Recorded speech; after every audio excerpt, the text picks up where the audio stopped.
Ya, perfecto. Bueno, como les comenté el día lunes, el día de hoy nosotros vamos a realizar una clase de repaso, pero esta clase de repaso va a ir, va a ser una actividad, ¿sí? Hoy día vamos a estar viendo distintas fuentes históricas y algunas bibliografías que nos ayuden a ir entendiendo los periodos en los cuales vamos a estar viendo, y por lo tanto también voy a necesitar mucho de su ayuda para que quieran, para que prendan sus cámaras y puedan ir participando, para que juntos vayamos infiriendo cuáles son las temáticas o los contextos de los cuales. Muchas gracias por prender tu cámara. Entonces ahí vamos a ir viendo en conjunto todos los contextos los cuales vamos a estar leyendo, ¿sí? Así que vamos a comenzar. Hasta ahora, ¿dudas o consultas? Recuerden que están todas las clases arriba, está también todo el material, así que si tienen dudas de algo lo podemos ir aclarando ahora, ¿sí? Perfecto. Vamos a comenzar entonces. Ya, acá tengo la primera fuente con la que vamos a trabajar, así que me gustaría ver si es que hay alguna voluntaria que quiera leer esta cita.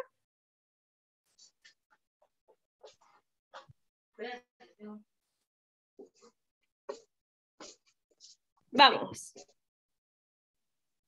atrévase. Yo sé que está ahí, detrás de la pantalla. A quien le gustaría leer la cita. La idea es que vayamos leyendo, que salgan voluntarios, voluntarias de acá, para que sea mucho más dinámica la clase, ya que como vamos a estar leyendo y vamos a estar reconociendo qué nos quieren decir las distintas fuentes, vamos a tener que participar, ¿sí? Hola Catalina, bienvenida. Les comento que el día de hoy es nuestra clase de repaso. Así que vamos a analizar distintas fuentes históricas de todo el contenido que hemos visto hasta ahora para ir infiriendo qué es lo que nos quiere decir, ¿sí? Así que estoy buscando un candidato o candidata para leer la primera fuente de la cual queremos conversar el día de hoy. La más pequeña piedra estaba como: hola, amiga, y obstruyó la rueda y pegó el pie de cabeza en el asfalto. Aidan, creo que se te prendió el micrófono. Disculpe. No se preocupe. Así que cuénteme, ¿a quién les gustaría leer la primera cita? Vamos. ¡Ay, miren! Están muchas con la cámara prendida. Me hace muy feliz. Muchas gracias. Hola Javi, gracias por ponerte presente. Yo al final de la clase voy a sacar foto de la asistencia, ¿sí? Así que para no perder más tiempo del comienzo. Pero gracias por hacerte presente. Ya, vamos. Si no, me carga ser dictatorial, pero si no, voy a tener que ir a con el dedito, elegir a alguien que quiera. Vamos. Profe, Cuénteme. yo quiero, pero es que no sé saltar, no, me salto las comas y los puntos. No se preocupe. Vamos. Dele. Ya. Desde la perspectiva de los vencidos, la invasión europea también contenía una dimensión religiosa, incluso cósmica. Pillajes de masacres, incendios, los indios vivían verdaderamente el final del mundo. La derrota significaba que los dioses tradicionales habían perdido su poder sobrenatural. El trauma de la conquista no se limitó al impacto psicológico de la llegada del hombre blanco y a la muerte de los antiguos dioses. El dominio español, en tanto que se perdón, Dale nomás. tanto que se sirvió de las instituciones nativas, al mismo tiempo llevó a cabo su desintegración, dejando solo estructuras parciales que sobrevivieron fuera del contexto relativamente coherente que les había dado sentido. Las consecuencias destructoras de la conquista afectaron a las sociedades nativas en todos los niveles: demográfico, económico, social e ideológico. Perfecto. Muchas gracias, Maura, por leernos. Ya. Vamos levantando las manos, vamos infiriendo más o menos de qué contexto o en qué tiempo del periodo ya revisado nos está hablando de esta bibliografía. Respecto a qué hito histórico que estuvimos revisando, nos comenta y nos da un poco algunas pistas de las características que pudo abordar este periodo. ¿Alguien tiene alguna noción? La conquista de América. Perfecto. La conquista de América, principalmente de todo lo que fue la llegada ya y la instauración de no solamente la conquista como tal, sino que fue todo lo que se impuso en cuanto al grupo de españoles que llegó al territorio para poder no solamente quedarse acá y empezar a formar un territorio bajo el nombre de la corona, sino que también hubo un intenso enfrentamiento contra los pueblos que se encontraban ya en el territorio. Recordemos que, como estuvimos viendo en clases, podemos ver que hay dos perspectivas para poder estudiar la historia de este territorio, ¿sí? Primero tenemos la visión eurocentrista, que es una visión en donde comenta toda la perspectiva española, principalmente todo lo que, cómo Europa veía nuestro continente, por lo tanto para ellos sí fue un descubrimiento, sí, pero desde una visión mucho más latinoamericana podemos ver cómo es que este territorio no fue descubierto, sino que ya había población y ya habían pueblos con una cultura, con una forma de vida, con un sistema político, ¿verdad? Con creencias, con unas características idiosincráticas potentes, por lo tanto, este territorio ya era habitado, ¿sí? Entonces, justamente como podemos ir viendo en la cita, vamos a ver que no solamente nos habla, por ejemplo, de la que fue una invasión en una dimensión religiosa, ¿verdad? Como data ahí, en el cual los españoles venían con la creencia principalmente de la religión católica que ellos predicaban, en donde justamente querían comenzar un proceso de evangelización e incorporar a este pueblo que ellos recién se estaban conociendo, ¿verdad? Para interiorizarlo a su cultura, ¿verdad? Entonces hubo una imposición ideológica, pero no tanto, no solamente en la dimensión religiosa, ¿sí? Sino que también, como justamente data acá, la llegada del hombre blanco, que en este caso se caracteriza por el hombre español, trajo consigo distintas imposiciones y distintas consecuencias importantes para los pueblos indígenas que presidían en el territorio. Por ejemplo, vamos a ver, como estuvimos viendo, en cuanto al tema de la demografía, ¿verdad? Que gracias a las distintas invasiones, a los distintos conflictos y enfrentamientos violentos que en esa época se instauró, bajó notablemente la demografía de la población indígena presente. Y también vamos a ver que tiene un impacto fundamentalmente cultural en cuanto a la instauración de toda la ideología española por sobre la cosmovisión que en ese tiempo se encontraba en el territorio, ¿verdad? Cuéntenme, ¿qué más podemos ir infiriendo de la cita que hemos revisado durante las clases?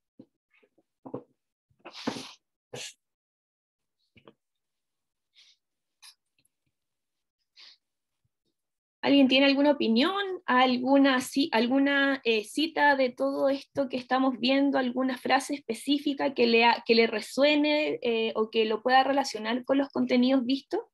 Recordemos que no solamente en las pruebas de historia tenemos que simplemente leer la cita, sino que además tenemos que escucharla, preguntarle qué es lo que nos quiere decir, qué son las inferencias que podemos sacar y relacionarlas con el contexto que ya hemos revisado.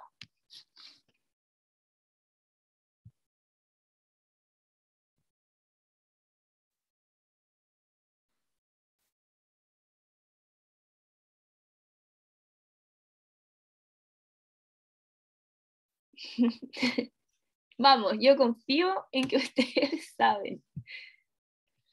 A ver, que para los nativos fue un evento traumático no solo por sus creencias, sino también por la brutalidad con la que sucedió todo esto. Justamente, de hecho, hoy en día, lo vamos a ver más adelante, y también lo estuvimos revisando en la última clase cuando estuvimos viendo la consolidación del territorio nacional y sus dinámicas geográficas, en donde pudimos ver que hoy en día, luego de muchos años después, aún se sigue hablando de la reparación que tenemos con los pueblos originarios y también como seres sociales hoy en día, de reinstaurar todo lo que son las creencias, de darle una visibilidad y un espacio, de al hablar de interculturalidad, en donde existan en un mismo territorio distintas culturas y todas válidas, ¿verdad?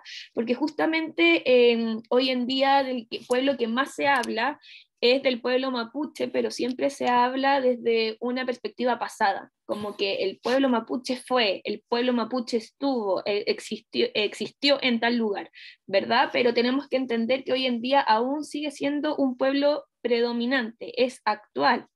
A pesar de que ha sido un recorrido importante a lo largo de la historia, tenemos que entender que hoy en día sigue vivo esa cultura y por lo tanto hay que darle el espacio, la protección y la visibilidad que merece, ¿verdad? Entonces también justamente como pusieron en los comentarios, no solamente habla de un tema demográfico que sí fue importante, un tema económico también, porque no solamente se vio afectado por la llegada de los españoles desde un punto de vista de guerra, sino que ellos perdieron territorio, el cual tenemos que entender desde su cosmovisión que es un territorio sagrado, ¿verdad? En el cual lo cultivan y a través de la relación muy estrecha y muy desde el respeto con la naturaleza, ellos tenían todo lo que era su sistema económico, que era un sistema jerarquizado, que era un sistema el cual se basaba en el cultivo y en la ganadería, en el cuidado de los animales, en donde había todo un esquema que se fue desestructurado a la llegada de los españoles, sobre todo también como estuvimos viendo más adelante, ¿verdad? Cuando vimos la reducción ya completa del territorio mapuche, ¿verdad? Entonces justamente es importante ir viendo que este texto nos hace una crítica, ¿verdad? Nos invita a pensar de manera crítica todo lo que fue y lo que se vivió durante ese periodo y en el cual también nos ayuda a replantearnos proyectos que hoy en día en la actualidad podemos contribuir para volver a darle una visibilidad y un lugar, sobre todo desde una perspectiva de diversidad cultural, ¿verdad? ¿A alguien más le gustaría hacer un aporte desde esta visión o algo que no haya quedado claro en cuando estuvimos revisando todo lo que fue desde el legado prehispánico hasta el legado colonial? Dudas, consultas, comentarios, quejas, críticas, todo es bien recibido, ¿sí? Ya. Vamos con el siguiente texto. Vamos a ver aquí a quién le gustaría poder leer este. Voluntarias, voluntarios.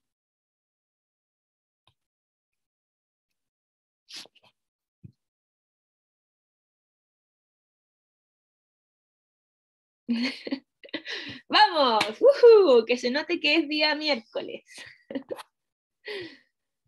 A ver. Ya yo. Ya. Aquí María Jesús. Sí. ¿Se escucha? Perfecto. Sí, se escucha súper. Ahora se crea una primera unidad del mundo. Las técnicas circulan velozmente, los productos y los tipos de alimentación se difunden. La cocina española, el trigo, el carnero, los bovinos se introducen en América. A más o menos a largo plazo, el maíz, la patata, el chocolate, los pavos llegan a Europa. En los Balcanes, sí, en los Balcanes las pesadas confituras turcas van penetrando lentamente. Las bebidas turcas o manera turca de prepararlas se consolidan. Por todas partes, los paisajes cambian. Los templos de las religiones en América precolombina son sustituidas por iglesias católicas. Y en las encrucijadas de los caminos de América se levantan ahora cruces. En los Balcanes, los alminares se alzan al lado de las iglesias ortodoxas. Intercambios de técnicas, de cultura, de civilización, de formas artísticas. La rueda, desconocida en América, se introduce en el Nuevo Mundo. Los pintores italianos llegan a las cortes de los sultanes. Así, Gentile Bellini termina en 1480 el finísimo retrato de Mohammed el Conquistador. Una vasta economía mundial extiende sus hilos alrededor del globo. El camino de las monedas del Imperio Español, los famosos reales de A8, acuñados en las casas de monedas americanas, se hace cada vez más largo y, tras el viaje transatlántico, llegan en pequeñas o grandes etapas hasta el Extremo Oriente para ser cambiados por especies, sedas, porcelanas, perlas. Perfecto. Muchas gracias, María Jesús, por leer. Ya. ¿De qué periodo nos habla esta cita? Ahí se bajó. Cuéntenme, si me tuvieron que decir respecto a inferir, más o menos, de todo lo que nos comenta esta cita respecto a... Ay, a ver, alguien me habló por aquí. Luego de la Guerra Fría, es un poquito antes de la Guerra Fría. Estamos hablando aquí, para soplarles un poco, estamos viendo cómo comienza un poco un cambio, ¿verdad? Como más o menos un cambio de perspectiva, ¿sí? En donde se empiezan a conocer, aquí habla, por ejemplo, cómo se empiezan a generar descubrimientos que nunca antes se habían visto, como por ejemplo la rueda, ¿verdad? Que empiezan a llegar a distintas partes del mundo, especies, o empieza a llegar un poco una cultura que nunca antes se había escuchado, ¿verdad? Si nos ponemos a revisar posteriormente a todo lo que fue el legado prehispánico y legado colonial, y empezamos a hablar un poco de todo el cambio de paradigma que se estaba generando en el mundo. ¿De qué cambio paradigmático específicamente o de qué contexto estamos conversando? Que lo revisamos en clase. ¿Es el Renacimiento o no? Ya, frío, es como la modernización, justamente. Vamos a ver que todo el periodo en el cual, claro, tenemos que entender que antes del periodo de la modernidad, ¿verdad? Existía todo lo que se conocía como un periodo marcado principalmente por un dominio de la Iglesia Católica en todas las áreas de la sociedad, ¿verdad? En donde se generaba una sociedad teocentrista, ¿verdad? ¿Qué es lo teocéntrico? ¿Qué significa que una sociedad sea Que giraba en torno a Dios. Perfecto, Cata. Justamente. Entonces, con la modernidad y la llegada de todo este cambio paradigmático, cambia el teocentrismo por el antropocentrismo, ¿verdad? Que es en donde todo gira en torno al ser humano, pero no solamente como desde una mirada más egocéntrica, sino que realmente el ser humano se siente con la potestad y las herramientas justamente para empezar a pensar por sí mismo, ¿sí? Entonces, a través de todo este viaje y toda la exploración, la gente se empieza a cultivar de distintas áreas, empieza a ver avances científicos, ¿verdad? En donde, por ejemplo, se crea algunas medicinas, ¿verdad? Se empieza a profundizar en el área de la ciencia. Por otro lado, en cuanto a las herramientas, hay una evolución. Tenemos, por ejemplo, la rueda, ¿verdad? Que son descubrimientos importantes y que marcaron un antes y un después en todo lo que se conoce como a nivel mundial, ya que después de la rueda prácticamente ha sido el mejor invento de la historia del hombre. Posteriormente a eso podemos ver las carretas, que ya empezaron los vehículos, ¿verdad? Como los primeros vehículos para transporte. Después empezamos a ver ya un auto que también sigue la rueda. Por ejemplo, como vamos a ir viendo más adelante, la revolución industrial, toda la maquinaria tenía primero forma de rueda, los granajes, ¿verdad? Para hacerlo funcionar. Entonces, prácticamente la rueda fue uno de los mayores descubrimientos del ser humano, porque a partir de esto comenzaron a generarse distintas herramientas para seguir potenciando su desarrollo, ¿verdad? Por otro lado, aquí también tocan áreas importantes como es el área artística, ¿verdad? Donde ya empezamos a ver mucha más cultura, mucho más arte, a ser uno de los principales focos en la sociedad, y ya no solamente la gente vive para ir a la iglesia y para rendir culto a un ser más superior, sino que empieza a generarse una vida más cercana a los intereses personales y a la expansión de sí mismo, ¿verdad? Entonces, esta cita que estamos viendo habla sobre la Edad Moderna, ¿ya? Que es, gracias a la Edad Moderna, se abre una perspectiva. Piensen que antes de la Edad Moderna, como mundo, como seres humanos, veíamos así, y posterior a la Edad Moderna pudimos empezar a expandir nuestro horizonte y empezar a darnos cuenta de todo lo que podíamos lograr. De hecho, ahí se comenzaron a hacer los primeros avances en cuanto a por ejemplo, la penicilina. Fue una de en el área de la medicina fue uno de los mayores descubrimientos. También por el lado de las matemáticas, en cuanto al tema del álgebra, se volvieron a hacer estudios, empezaron a hacerse estudios de todo lo que las civilizaciones anteriores dejaron como legado en las áreas de matemáticas, en la filosofía. Entonces empieza a generarse todo un descubrimiento, ¿sí? ¿Dudas, consultas, algún aporte, algo que les llame la atención de esta cita?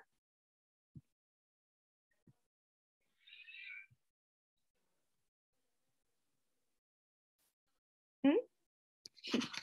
La idea igual que podamos ir debatiendo, ¿verdad? Así como, profe, ¿sabe que a mí no me parece porque siento esto? ¡Pum! Hábleme, por favor, intente convencerme de lo que usted está viendo está bien. Si al final la historia, en los periodos o en los procesos en los que más nosotros incorporamos la historia es cuando nosotros la hablamos, ¿sí? Cuando lo contamos, cuando lo conversamos, cuando lo debatimos, cuando digo, profe, ¿sabe que no entiendo? ¡Pum! ¿Ya? Así que esta instancia y esta clase de repaso es justamente para que vayamos analizando las citas y para que podamos ir incorporando o integrando los contenidos que aún no tengamos claro, ¿ya? ¿Dudas, consultas hasta acá? ¿No? Perfecto. Si yo les hago una prueba mañana, ¿todos vamos a tener un 7? Obvio que sí, porque son secas y secos. Ya. Vamos a seguir con la siguiente, ¿ya? ¿Quién me levantó la mano? No, de a uno, por favor.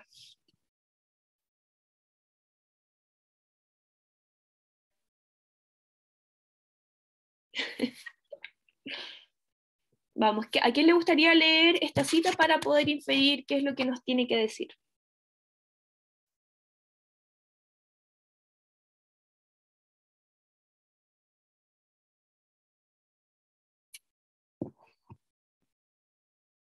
Vamos, vamos.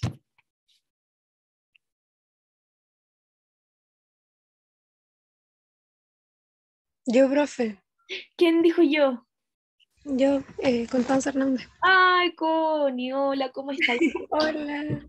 No te había visto, ¿Viste? es que no está con la cámara prendida, entonces dije, ¿de dónde? No, profe, es que estoy con problemas de internet, pero yo leo. Voy a tratar de que no se me corte. Muchas gracias. Adelante, por favor. En su consecuencia, siempre que cierto número de hombres se unen en sociedad, renunciando cada uno de ellos al poder de ejecutar la ley natural, cediéndolo a la comunidad, entonces y solo entonces se constituye una sociedad política o civil. Este hecho se produce siempre que cierto número de hombres que vivían en el estado de naturaleza se asocian para formar un pueblo, un cuerpo político, sometido a un gobierno supremo, o cuando alguien se adhiere y se incorpora a cualquier gobierno ya constituido. Por ese hecho, autoriza a la sociedad o, lo que es lo mismo, a su poder legislativo para hacer las leyes en su nombre según convenga al bien público o de la sociedad, y para ejecutarlas siempre que se requiera su propia asistencia, como si se tratase de decisiones propias suyas. Eso es lo que saca al hombre de un estado de naturaleza y lo coloca dentro de una sociedad civil, es decir, el hecho de establecer en este mundo un juez con autoridad para decidir todas las disputas y reparar todos los daños que pueda sufrir un miembro cualquiera de la misma. Ese juez es el poder legislativo, o lo son los magistrados que el fuente, ¿tengo que leer eso?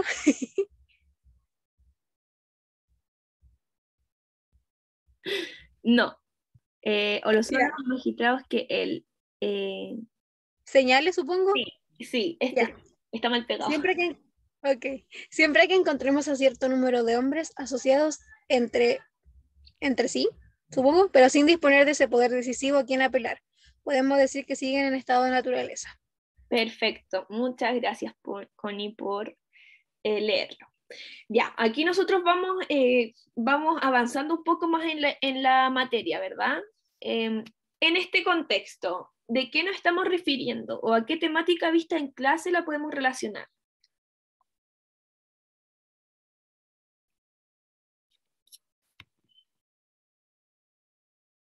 Yo creo que están hablando, por ejemplo, de Estado, de cómo la sociedad se está incorporando a este nuevo modelo, Ya, que dejamos atrás la monarquía,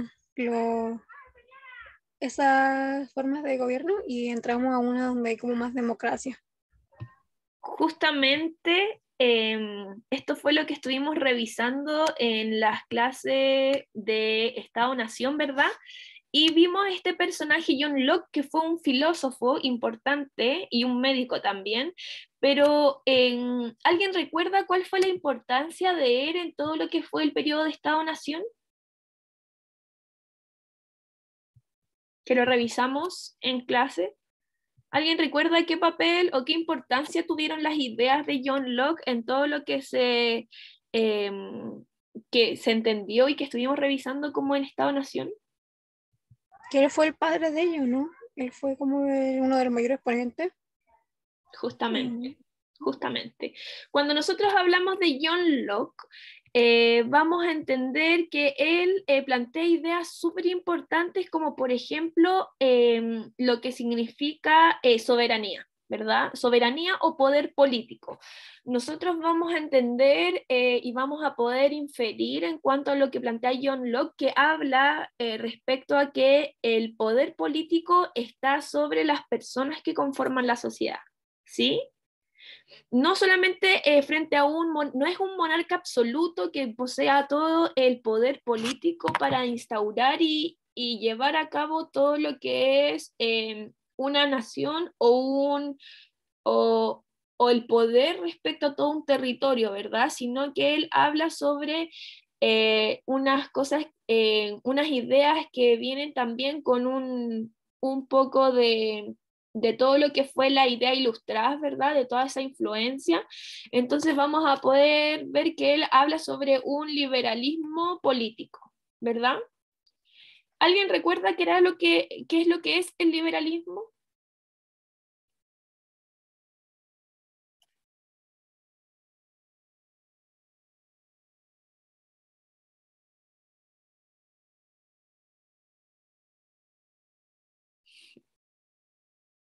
¿No? ¿Alguien le suena más o menos qué es lo que estuvimos viendo como liberalismo?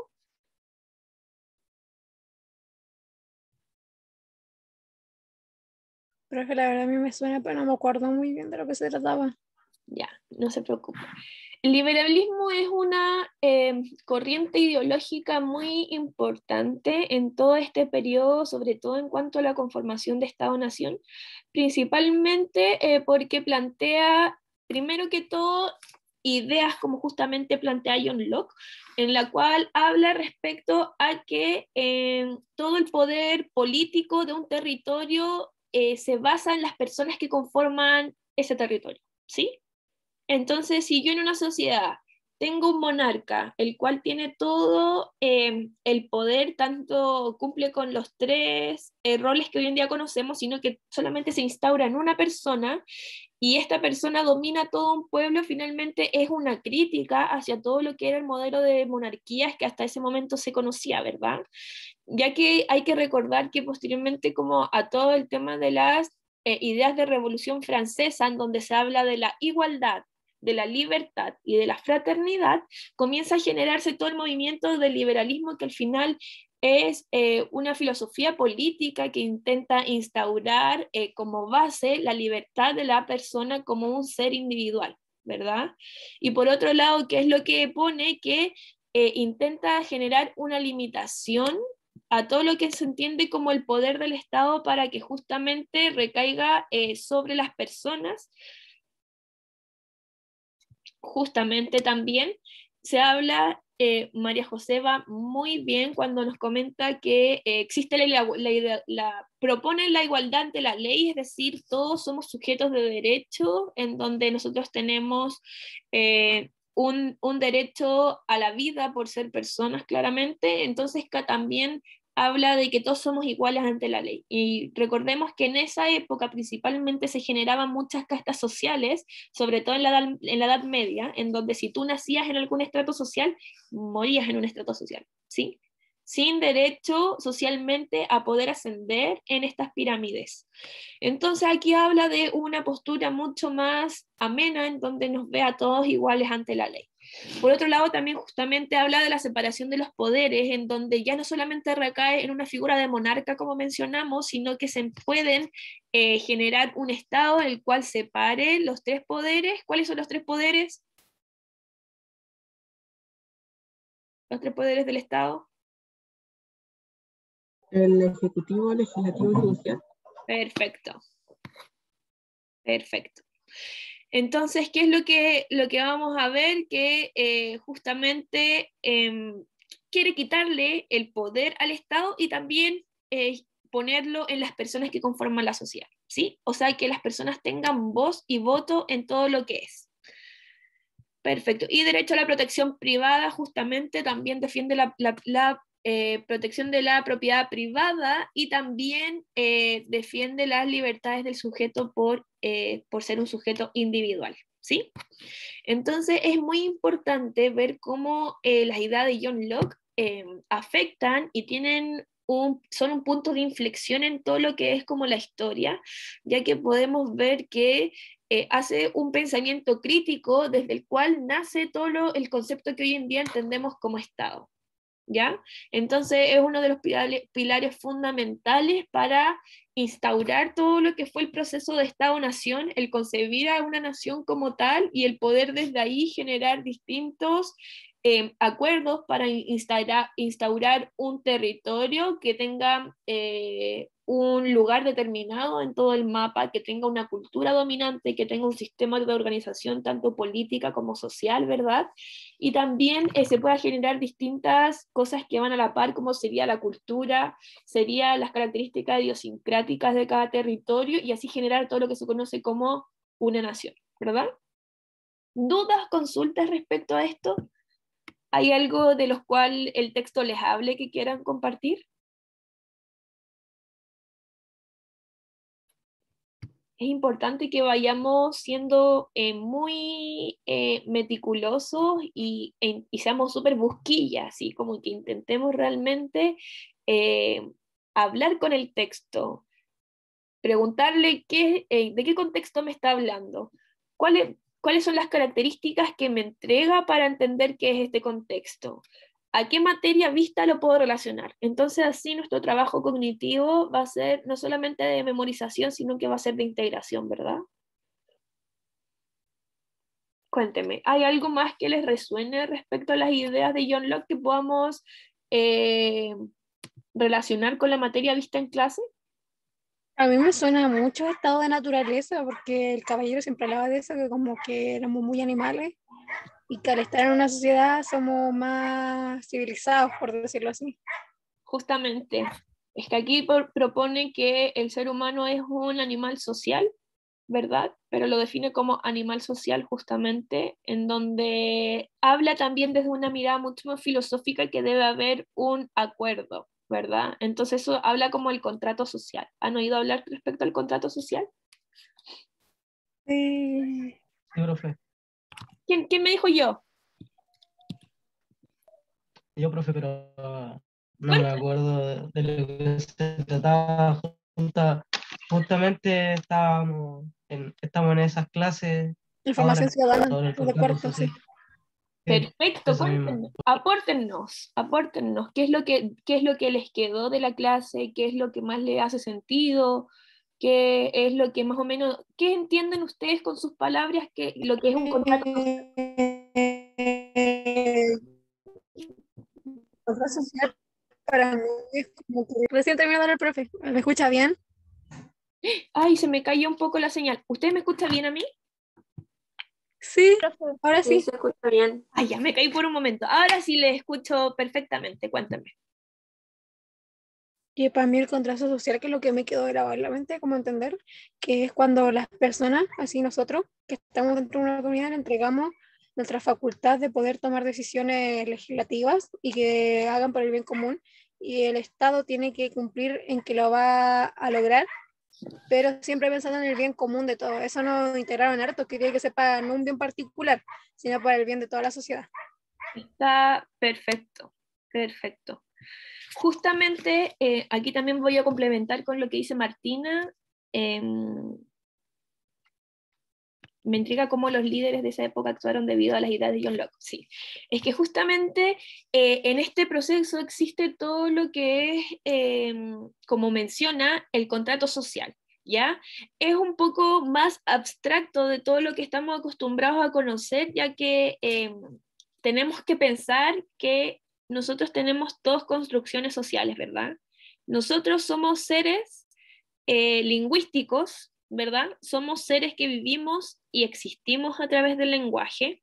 Entonces nosotros funcionamos inconscientemente porque no es algo que nosotros seamos conscientes y que todos los días digamos, wow, yo me puedo comunicar con ustedes a través del lenguaje, o nosotros compartimos las mismas creencias, o todos entendemos lo que este sea un agua micelar y que este sea unos probióticos solamente porque lo vemos, ¿verdad? Sino que existe todo un trabajo a través del lenguaje en donde son construcciones sociales, ¿sí? El Estado es lo mismo que nosotros digamos, este es un probiótico. El Estado al final es una construcción social que todos nos comprometemos a, a verlo de la misma forma, ¿sí? Es, por ejemplo, en cuanto al contrato social, podemos verlo como si fuera como el compromiso de que todos vamos a percibir el Estado de la forma en la que lo que percibimos, con los poderes que nosotros le otorgamos, ¿verdad?, dentro de todo este contrato social, y que además también justamente le ponemos todas las potestades de nosotros como seres humanos y seres sociales, en donde existe un acuerdo en común, que eso es lo más importante, ¿ya? Nosotros tenemos un acuerdo común para delimitar y a la vez entregarle la potestad a todo lo que es el Estado. Por eso es que cuando vayamos viendo todo lo que es la parte de formación ciudadana, vamos a entender el peso y toda la responsabilidad que tenemos también nosotros como seres sociales y ser sujetos de derecho, ¿sí? En donde nuestro compromiso también, nosotros tenemos derechos justamente por ser seres humanos, pero también tenemos deberes. Y uno de los deberes también es la participación política, es la información, ¿verdad?, de todo lo que está pasando a nivel nacional como internacional. Es también poder estar al día, votar también, es un deber cívico, ¿sí? Dar tu opinión es un deber cívico, ir a la asamblea que se está haciendo en la plaza es tu deber cívico, no sé, al final es tan potente lo que plantea el contrato social que nos dice justamente que el poder sí recae en nosotros como ciudadanos, ¿sí? Entonces, a partir de toda esta idea, acuérdense que el contrato social fue propuesta por Rousseau, ¿sí? Rousseau y Montesquieu fueron uno de los primeros que generaron todo lo que fueron las ideas ilustradas, ¿ya? Que generaron la Revolución Francesa y posteriormente disolvieron todo lo que era la monarquía para darle paso a todo lo que eran los estados-nación, ¿sí? Dudas, consultas, comentarios, dudas que tengan, críticas, un dedito para arriba, un dedito para abajo. ¿Hasta aquí todo bien? Sí, profe, todo bien hasta ahora. Por mi parte. Cuéntenme, ¿se les hace entretenido ir revisando citas? ¿Cómo les parece entretenida esta dinámica o qué? Porque al final yo quiero que ustedes me vayan comentando más o menos cuáles son las dinámicas que más les gustan para incorporarlas, ¿sí? Porque al final hay que entender que la emoción es una de las mayores características del aprendizaje, y si yo estoy contenta y estoy motivada y me siento bacán en la clase y la profe es buena onda y no sé, me comí un pan rico antes de entrar a clase, mi disposición es muy distinta a aprender a que si tengo sueño, estoy cansada, estoy triste, ¿ya? Por eso que a mí, más allá de que me importe mucho que ustedes aprendan, también me importa que ustedes estén bien para aprender, ¿sí? si estar bien emocionalmente también lleva el poder aprender de manera más efectiva, ¿sí? Y hay partes que realmente me gusta cómo están escritas. Le gusta más el Kahoot, perfecto. Muchas gracias, Nati, por el comentario. Sí, justamente todas las clases tienen un Kahoot, pero también no podemos dejar de lado, justamente, no podemos dejar de lado que la prueba lamentablemente sigue siendo estandarizada, sigue siendo un modelo en donde nosotros nos vamos a sentar 45 personas a una sala con un lápiz, todos en silencio, leyendo por 2 horas, ¿sí? Entonces, a pesar de que esto no sea tan didáctico como el Kahoot, nos sirve, ¿verdad? Porque son citas similares que nos pueden aparecer en la prueba y que nosotros vamos a tener que estar simplemente en contacto con ellos. Así que los tenemos que escuchar, ver qué nos quiere decir, ¿verdad? Y poder ir interpretando de acuerdo a todos los contextos que hemos visto. María Jesús dice que le gusta, es divertido. Muchas gracias, María Jesús, por tu comentario. Y yo siento que está bien interpretar cita ya que nos va a ayudar en la prueba, justamente. Ya. Vamos a continuar entonces. Candidatas, candidatos. No te preocupes, Rayen. Muchas gracias por avisarme. Yo creo que la clase igual va a quedar grabada en caso de que quieras retomarla, ¿sí? Pero si es que se te cae el internet, está bien. Yo también estoy con problemas, así que me disculpo desde ya. Profe, yo soy Yo soy. voluntario. Ya, su nombre, que no me aparece en pantalla. Cristian Paredes. Cristian, bienvenido. Ya lo estaba ejando de menos. Ya, Bueno, aquí voy. En por cada supuesto. estado hay 3 clases de poderes: el legislativo, el ejecutivo, de las cosas pertenecientes al derecho de gentes, y el ejecutivo, de las que pertenecen al civil. Por el primero, el príncipe o el magistrado hace las leyes para cierto tiempo o para siempre, y corrige o deroga, Sí. o deroga las que están hechas. Por el segundo, hace la paz o la guerra, envía o recibe embajadores, establece la seguridad y previene las invasiones. Y por el tercero, castiga los crímenes o decide las contiendas de los particulares. Este último se llamará poder judicial y el otro simplemente poder ejecutivo del Estado. Cuando los poderes legislativo y ejecutivo se hayan reunido en una misma persona o corporación, entonces no hay libertad, porque es de temer que el monarca o el senado hagan leyes tiránicas para ejecutarlas del mismo modo. Así sucede también cuando el poder judicial no está separado del poder legislativo y del ejecutivo. Estando unido al primero, el imperio sobre la vida y la libertad de los ciudadanos sería arbitrario, por ser uno mismo el juez y el legislador, y estando unido al segundo, sería tiránico, por cuanto gozaría el juez de la fuerza misma que un agresor. En el estado que un hombre solo o una sola corporación de próceres o de nobles o del pueblo administrase los 3 poderes y tuviese la facultad de hacer las leyes, de ejecutar las resoluciones públicas y de juzgar los crímenes y contiendas de los particulares, todo se perdería enteramente. El espíritu de las leyes, 1748, Montesquieu. Muchas gracias, Cristian. Profe, esta misma cita, se lo juro que la habíamos yo la había escuchado en mi clase hace unos días atrás. La misma, ¿En serio? sí, la misma cita.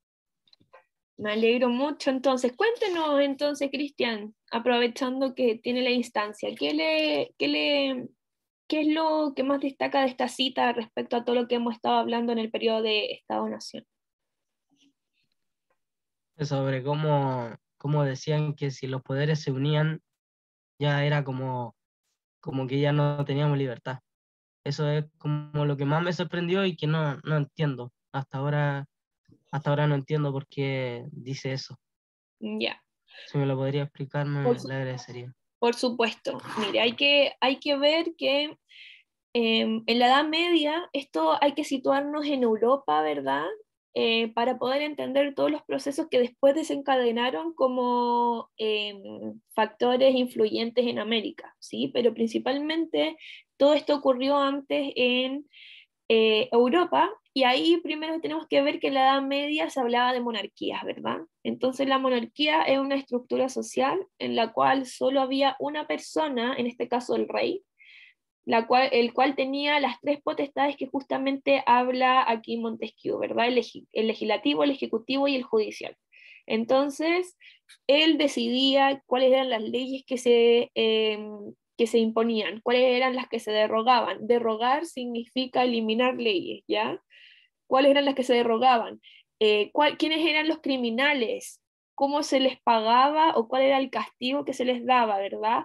Por el otro lado, veía toda la parte en cuanto al estado de guerra, ¿verdad? Cómo se representaba con las otras entidades. Entonces, prácticamente los tres poderes ejecutivo, legislativo y judicial recaían solo en la figura del rey o del monarca, ¿verdad? Y esto justamente es lo que critica Montesquieu y hace un pensamiento crítico a lo que hoy en día entendemos como Estado, que al final, si todos los tres poderes del Estado, el ejecutivo, el legislativo y el judicial, recaen en solo una persona tiene el derecho para hacer prácticamente lo que le plazca. Entonces, eso no solamente pierde el sentido común, sino que puede ser algo, como dice, catastrófico, debido a que prácticamente le estamos entregando todo el poder de un territorio a una persona, ¿verdad? En cambio, si es que uno divide en lo que es hoy en día el Estado y tenemos ejecutivo, legislativo y judicial, ya no es solo una persona que tiene el poder, sino que esto se va a un grupo, ¿verdad? Se va separando, entonces se puede generar un pensamiento más crítico, se empiezan a instaurar instituciones en el Estado, las cuales cada una tiene una función específica, con objetivos específicos, a cargo de hacer cumplir todo lo que se entiende como bienestar social. Entonces ya empieza a haber, ya no es una persona que gobierna, pueden ser tres, por ejemplo. Entonces no siempre van a estar de acuerdo, no todo va a ser a favor de lo que la persona a cargo, en este caso el monarca, crea. Entonces ya prácticamente la estructura cambia, ¿verdad? Se da mucho más libertad, se da mucha más igualdad, ¿verdad? Se da mucho más también, recordemos que no solamente la división de los tres poderes, sino que además viene con un toque de los derechos, de respetar la privacidad del otro, del ver a los sujetos como seres individuales, por lo tanto respetar la propiedad privada también. Entonces es todo un cambio de paradigma que va desde que una persona se centra en el poder al Estado que se divide en tres, ¿sí? No sé si te ayudé con tu pregunta, Cristian. Sí, profe, ya me quedó claro ya el por qué dice eso. Perfecto. Oiga, profe, hablando de meter a los derechos de la otra persona, nuestro profe ¿cómo se llama? De educación ciudadana, siempre nos dice una frase antes de irnos, que la dice todo, siempre, ninguno se puede ir de la sala sin repetir esa frase. ¿Cuál? Que decía así como, los derechos de una persona terminan cuando el derecho de la otra empieza. Justamente. Siempre nos hace repetir esa frase, siempre, antes de salir. Gracias por compartirla, Cristian, porque es muy atingente a lo que estamos revisando, ya que aquí también se empiezan justamente en el tema del contrato social y de todo lo que se empieza a instaurar como nosotros como principales seres sociales pertenecientes a un territorio con una cultura en específica y con una forma de relacionarnos específica que va a formar nuestra sociedad. Vamos a tener todo lo que es, por ejemplo, el derecho de una persona y las libertades de una persona muy marcadas como pilares fundamentales de todo lo que es la instauración de un Estado, ¿verdad? Hay que distinguir que una cosa es la monarquía y otra cosa es el Estado.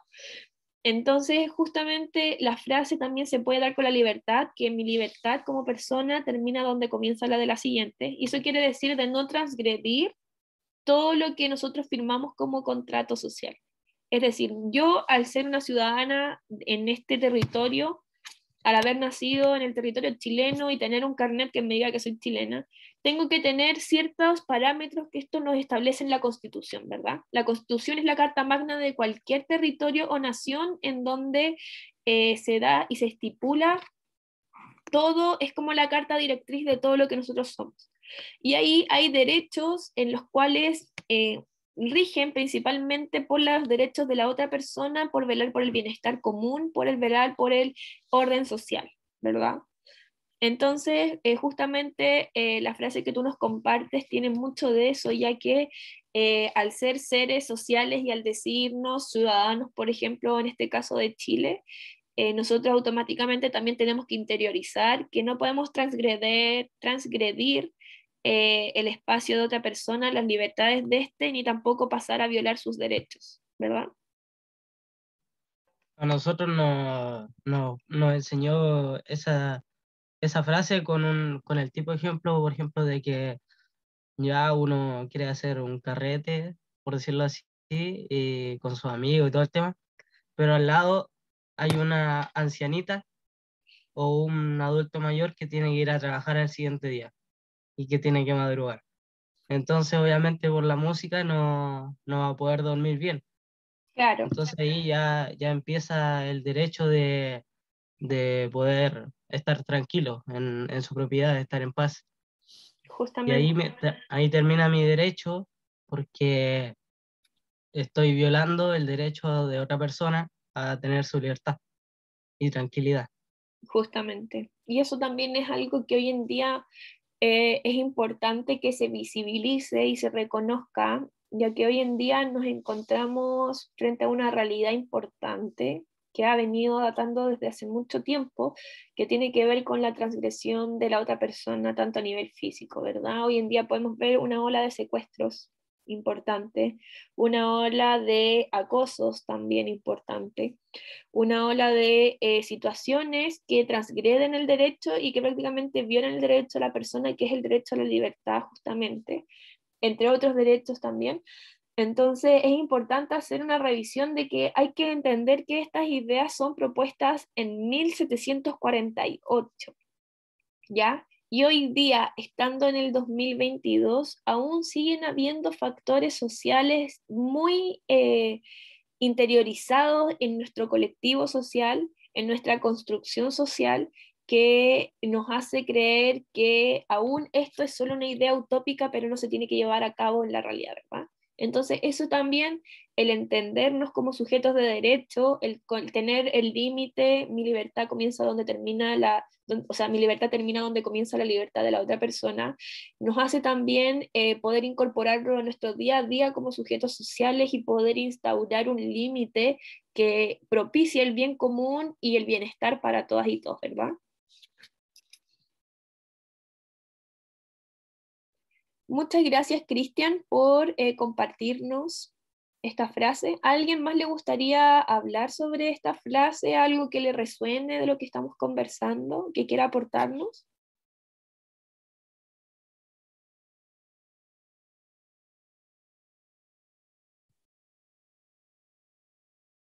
¿No? Ya. Vamos a pasar entonces. Aquí yo puse una foto de los Bridgerton porque tiene mucho que ver, está situada en esta próxima cita. Candidatas, candidatos que quieran leer.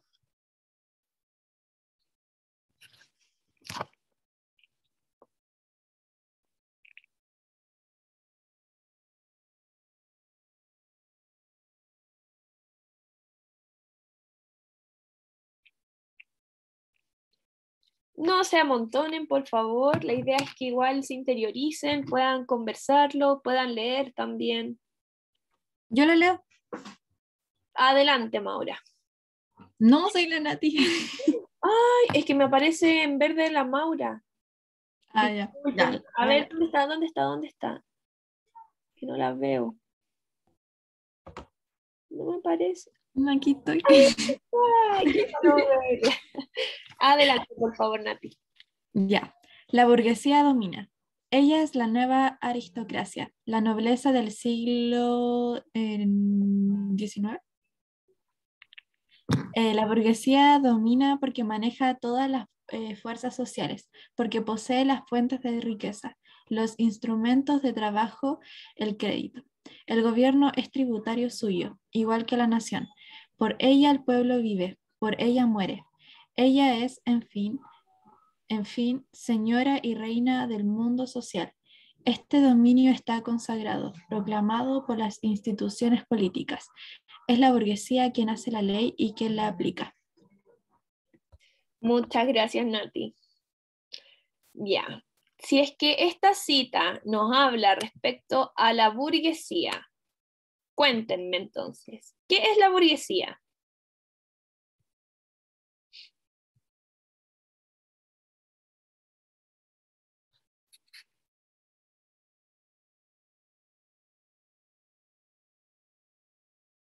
Chan, chan, chan, chan. Pregunta de prueba. ¿Quién recuerda en la clase de Estado-Nación qué es lo que es la burguesía? ¿O Es la sociedad, o sea, la comunidad, el tipo de clase social. Sí, el tipo de clase social que nació con el comercio. ¿Es la clase justamente? social más alta? Cuénteme, que no le escuché bien, disculpe. ¿Es la clase social más alta? Justamente. ¿Qué más?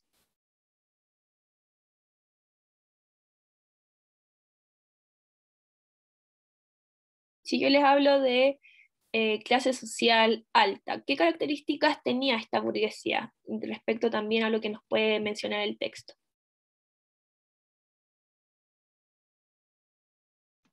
Profe, que tenía mayor ingreso económico, Perfecto, justamente. eran como los más poderosos, por decirlo así, de la época. Por Perfecto, eso decía que dominaban, entre comillas. justamente. Y aquí María Jesús también nos pone clase media, no nobleza, pero tampoco son pobres, como dueño de algo. Aquí vamos a poder ver que posteriormente a todo lo que es la Edad Media y la Edad Moderna, empiezan a generarse distintos cambios, ¿verdad? Tanto en el comercio, se empieza a fomentar el comercio, empieza a generar una alta gama de empleabilidad, empiezan a subir los recursos económicos importantes, la exportación, la importación, el movimiento del mundo en todo lo que es la modernidad y posterior empieza a generarse así como agitado, agitado, agitado, ¿verdad? Entonces, ¿qué sucede? Se conforma una nueva estructura social justamente a nivel estamental, ¿ya? Entonces, se conocen como burguesía o burguesía comercial porque recordemos que empiezan a ser agentes o familias con dinero que con todo este movimiento comercial que se empieza a generar empiezan a tener aún mayor riqueza, ¿verdad? Y posteriormente ellos empiezan a generar una estructura, tanto un movimiento comercial importante, pero una estructura social como es la que nosotros podemos ver en los Bridgerton, ¿verdad? Si nosotros nos podemos pensar en los Bridgerton, podemos ver que los Bridgerton son una... ¿Alguien ha visto los Bridgerton para contextualizar? Para después comentar, ¿qué les pareció la segunda temporada? No, pero ¿cuáles son las características de quienes han visto la serie que tiene? La está viendo Martina. Perfecto. Y aunque, no sé, vio el primer capítulo, cuénteme, ¿qué puede ver como característico de los Bridgerton que los podemos asociar como una clase burguesa?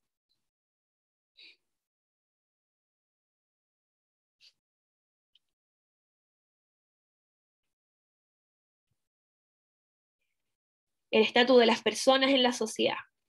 Perfecto. Vamos a ver que toda esta ola, la burguesía comercial principalmente se destaca por gente que empieza a ser adinerada justamente por todo este movimiento económico y la creciente expansión de las rutas comerciales que se empieza a dar con la modernidad y con todas las innovaciones tecnológicas que se van adhiriendo a la sociedad, ¿verdad?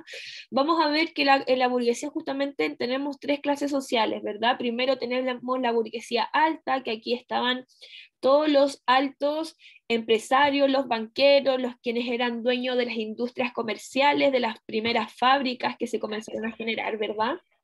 Por otro lado tenemos la burguesía media, recuerdan, donde estaban ya los funcionarios más públicos, los profesionales también, personas prestigiosas de las universidades también con calificaciones ponderaciones altas, ¿verdad? Y finalmente tenemos una baja burguesía, las cuales eran pequeños comerciantes, artistas, funcionarios, pero todos hay que entender que tenían un estilo de vida ostentoso, ¿verdad? Con fiestas, con lujos, honores a la reina o al rey en el caso, ¿verdad? Entonces aquí como vamos a poder ver, es la nueva aristocracia, ya que es la nueva élite política y social, ¿verdad? La nobleza domina todas las fuerzas sociales, ya que a través de la burguesía es la nueva nobleza, o sea, la burguesía impuso los parámetros sociales, los estándares de belleza, impuso los estándares de lo que era pasarlo bien. Recordemos que en esa época se hacían unas fiestas, prácticamente todos iban a bailes, como a 5 bailes por semana, donde había una mesa gigante llena de comida, con trajes hermosos, importados, con telas desde la India. Podíamos ver el uso de cristales también característico. Entonces empieza a generar una fuerza social importante. Y además podemos ver también que la fuente de la riqueza, principalmente que se saca de la comercialización, es una característica importante de todo lo que fue la burguesía, ¿sí? Por eso que hoy en día se habla, por ejemplo, cuando dicen los burgueses, porque se habla de este sector elite acomodada que generó las riquezas con todo lo que es la comercialización. Y hoy en día el capitalismo se basa mucho en todo lo que es el comercio y las grandes monopolios comerciales, ¿verdad?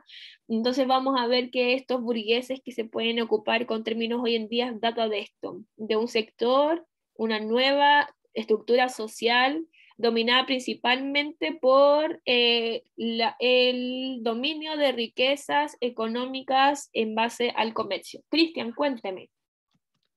Profe, primero que nada, decir que la verdad es que hace poco me pasaron la burguesía también, y decir la verdad que la vestimenta de esta serie está muy ligada a, a la realidad supuestamente de los burgueses, porque ellos pasaban con abrigos así caros, así de lujo, pasaban en barcos, cruceros, todo eso. Y Justamente. segundo, tengo unos datos que podrían servir. Cuénteme, por favor. La burguesía son los más ricos de su época, entre comillas. Están ligados al comercio y a la minería. Algunos son inmigrantes europeos, especialmente ingleses. Son laicos y presentan una mentalidad capitalista. Justamente. Gracias, Cristian, por tus comentarios, y te voy a agarrar primero en cuanto al tema del comercio y la minería. También recordemos que si bien es un factor importante, el comercio es el principal foco de la burguesía, debido a que nace desde todo el proceso de industrialización y comercialización que se empieza a ver de manera creciente en esta época. Y también respecto a lo que hablas, de todo lo que tiene que ver con la configuración de importancia. Profesora, Cuénteme, ¿quién me habla? me desconecté porque hubo un problema de internet en mi casa. Aidan, muchas gracias por comentarme. Si tienes alguna duda o quieres hacer también un aporte de lo que hemos visto, me comentas, ¿sí? Esta clase está subida a YouTube porque me perdí gran parte. Sí, la voy a subir apenas termine, junto con la clase de ayer, o sea, la clase del lunes, ¿sí? Ok. Muchas gracias.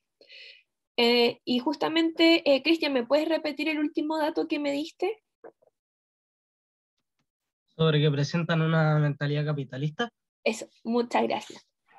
Esto guarda relación justamente con lo que yo le estaba diciendo hace un momento, que hoy en día también, en pleno estallido social, salieron a la luz distintos conceptos, o como estos burgueses, tal por cual, o este tanto, tal por cual, o estos burgueses tienen no sé qué, y justamente data de esta época, ¿sí? El concepto de burgués, si bien en esta época era muy diferente al que hoy en día vivimos por todo el contexto distinto en el cual nos encontramos, pero básicamente se llega mucho al burgués con el tema del capitalismo, porque es desde aquí donde el comercio empieza a tomar una gran importancia, ¿verdad? Que vamos a poder ir viendo cómo se van acrecentando, cómo todo va a girar en torno al comercio, cómo las ganancias se van a aumentar a medida que la gente compre, empiezan a generarse los conceptos de oferta y demanda que vamos a poder profundizar en cuando veamos la parte de la economía. Entonces vamos a ver la importancia que tienen. Sí, Maura, espéreme, déjenme sacarle foto a quienes están presentes y se sale ya. Entonces, justamente vamos a ver que los burgueses dejan un legado importantísimo, sobre todo en la configuración tanto económica y social del mundo, ¿sí? Nosotros cuando hablamos de Europa, hablamos de los distintos países, ¿verdad? No solamente de España. Entonces hay que tener en cuenta que Europa llevaba siglos antes de desarrollo, de fomento de la economía, de la instauración del capital como tal. Entonces la expresión de los burgueses es una de las expresiones más notables donde vamos a poder ver todas las características que definían lo que posteriormente se empieza a entender como el capitalismo, ¿sí? ¿Dudas, consultas hasta aquí? Ya que nos queda un minutito. Yo tengo una duda, pero es un poco adelantada, pero no sé quiero saber si está bien. Ya. Si es que luego, más adelante en el siglo XIX, creo que era, había una fusión entre la burguesía y la aristocracia criolla, ¿verdad? El cual se formó la oligarquía, ¿es verdad? Claro, lo que vamos a tener que entender es que cada cierto periodo de tiempo hay una fuerza económica dominante, ¿sí? En este caso, con la burguesía, nosotros podemos encontrar que la figura dominante era, por ejemplo, respecto a el comercio, ¿verdad? La oligarquía es justamente una forma, una clase social acomodada, pero chilena, ¿sí? Eran los que tenían como desprecio por la sociedad, ¿o no? Claro, es que justamente tenemos que pensar que quienes conquistaron nuestro territorio, que hoy en día se conoce como Chile, eran europeos, principalmente europeos. Y cuando se formó la casta social en nuestro territorio, podemos ver que en la cúspide de la élite de la sociedad eran los españoles. Posteriormente estaban los criollos, que eran los hijos de españoles nacidos en América, es decir, en nuestro territorio, y así sucesivamente iba bajando hasta donde el estrato más bajo eran los trabajadores y abajo de ellos estaban los indígenas, ¿sí? Indígenas, perdón, en los pueblos originarios. Entonces vamos a ver que la oligarquía chilena tenía un poco de ambos, tenía un poco de toda la corriente europea y todo el afán por, era como un wannabe, era como un yo quisiera ser, ¿cachai? Como la gente que vivía acá en Chile quería ser europea, pero entonces como tenía el legado europeo, era como lo máximo de lo máximo en nuestra sociedad. Hay que recordar que de ahí también se empiezan a instaurar un poco todas estas lógicas de clasismo, todas estas lógicas en las cuales, por ejemplo, ¿quién no ha tenido un tío o una abuelita que diga, ay, pero si mi papá era alemán? O no, pues si mi apellido viene de España, ¿verdad? Y eso es justamente el legado de que en esta época pudimos ver que la oligarquía chilena y sobre todo lo que es el legado colonial pone énfasis en que lo mejor de lo mejor es ser europeo, ¿verdad? Por todas las visiones que incorporamos desde la colonia y que hoy en día también están instauradas en nuestra sociedad. Chicas y chicos, voy a dejar la clase hasta acá.